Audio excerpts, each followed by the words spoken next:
Qui suis-je n'est pas une question que vous posez à quelqu'un, c'est une question que vous vous posez. Vous ne savez pas qui vous êtes, est-ce un petit problème? Donc si vous êtes sincère, si cette question brûle en vous, alors venez. Pranam Sadhguru, je viens du Bengale occidental, je m'appelle Shoropratu Mukherjee. Je vous suis depuis 3 mois. Était-ce un avertissement? Non, pourquoi? Pourquoi, monsieur? Je vous suis depuis quelques mois, et je regarde vos vidéos, et je peux littéralement dire que je suis fan de vous, mais j'ai une question. Je vous ai entendu dire que, quoi que nous accumulions dans notre vie, notre salaire, notre réputation, notre richesse, notre graisse aussi, on peut dire « c'est à moi », mais ce n'est pas moi. Vous le dites, et j'ai vu cela, et c'est extrêmement logique. Bien sûr, je peux dire que la maison est à moi, mais ce n'est pas moi. Je peux dire que le corps est à moi, mais pas moi. Alors, qu'est-ce que moi? Alors, qu'est-ce que moi?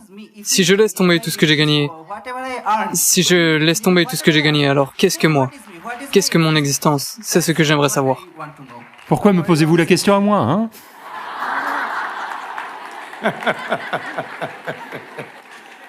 Asseyez-vous, s'il vous plaît.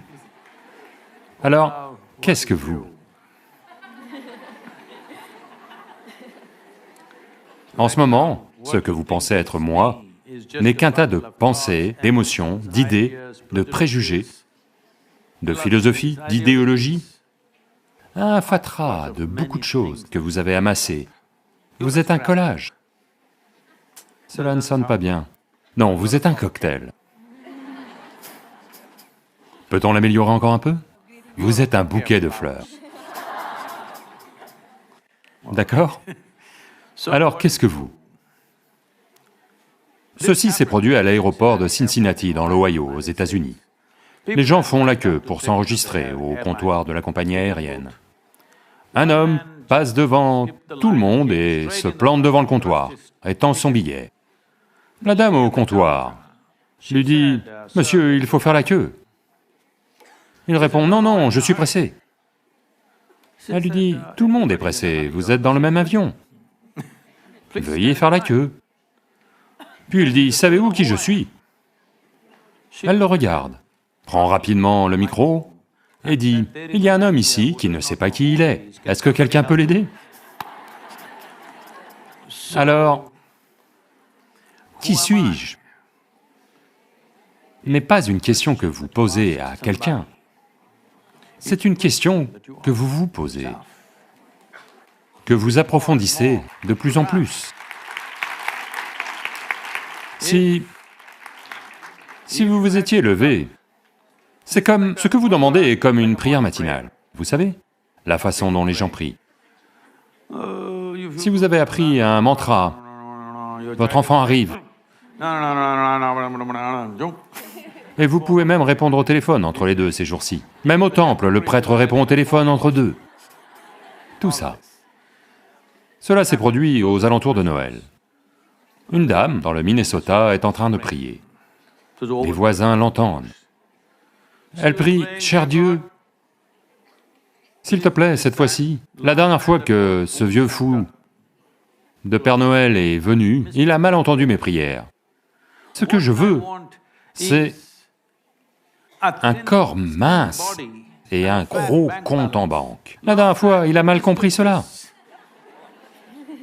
Je vous dis cela parce que, regardez s'il vous plaît toutes les prières de la planète. Mon Dieu, donnez-moi ceci, donnez-moi cela, sauvez-moi, protégez-moi. Cela ressemble-t-il à quelque chose de divin ou à de la simple survie? De la survie, externalisée. Pour survivre sur cette planète, vous avez juste besoin de 4 membres et de quelques cellules cérébrales en état de marche. Alors maintenant, Sadhguru, tout cela est bien, mais je veux savoir qui je suis. Cette histoire de « qui suis-je » est devenue très populaire en raison de Ramana Maharishi. Vous savez, vous avez entendu parler de Ramana Maharishi, il n'est pas bengali. Donc Ramana a dit « qui suis-je » et s'est assis là. Les gens aujourd'hui pensent qu'ils n'ont rien à faire s'ils demandent une fois de temps en temps « Qui suis-je » à quelqu'un. Ils pensent qu'ils sont spirituels. J'enseignais un programme à Los Angeles. Il y a tout un tas de gens, environ 150 personnes, tous des gens célèbres, beaucoup d'entre eux d'Hollywood, et tout un tas de jeunes femmes qui se ressemblent. Elles ne sont pas sœurs, elles ont le même chirurgien. Et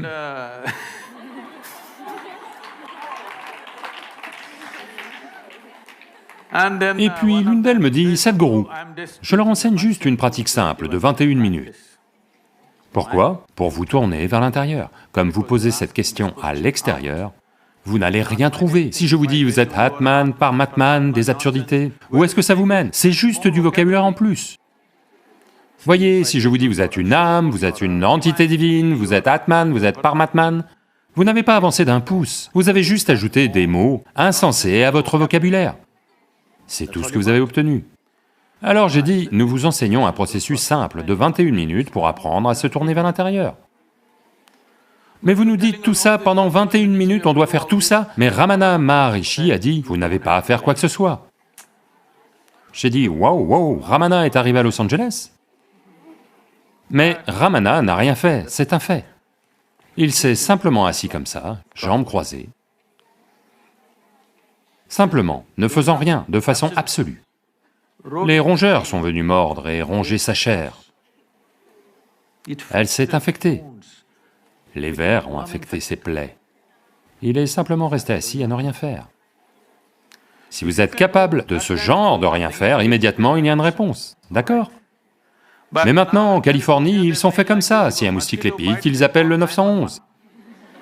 Oui, c'est le cas. Dans cet état, ne demandez pas. Donc maintenant, si c'est une question existentielle, ce n'est pas une petite question. Vous ne savez pas qui vous êtes, est-ce un petit problème?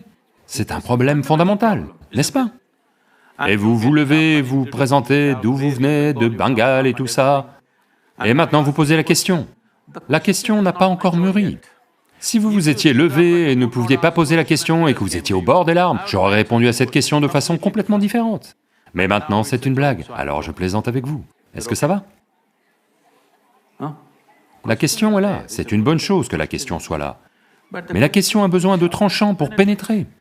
Elle n'a pas encore assez d'intensité pour pouvoir pénétrer quelque chose. Pour le moment, c'est une question en l'air. Donc maintenant, je peux vous raconter quelque chose, qui vous êtes. Mais cela ne fait pas partie de votre expérience. Si je vous dis quelque chose qui ne fait pas partie de votre expérience, que pouvez-vous faire? Vous pouvez y croire, ou vous pouvez ne pas y croire. Si vous y croyez, vous n'en êtes pas plus près. Si vous n'y croyez pas, vous n'en êtes pas plus près non plus. Si vous me croyez, vous pouvez aller raconter une belle histoire positive à quelqu'un. Si vous ne me croyez pas, vous pouvez aller raconter une histoire négative sur moi. Mais vous n'avez pas avancé d'un pouce, n'est-ce pas? Donc si vous êtes sincère, si cette question brûle en vous, si ce soir cette question vous dérange tellement que vous ne pouvez pas dormir, vous ne pouvez pas être assis, vous ne pouvez pas être debout, si elle vous dérange à ce point, alors venez, je vais vous donner autre chose, quelque chose de totalement différent.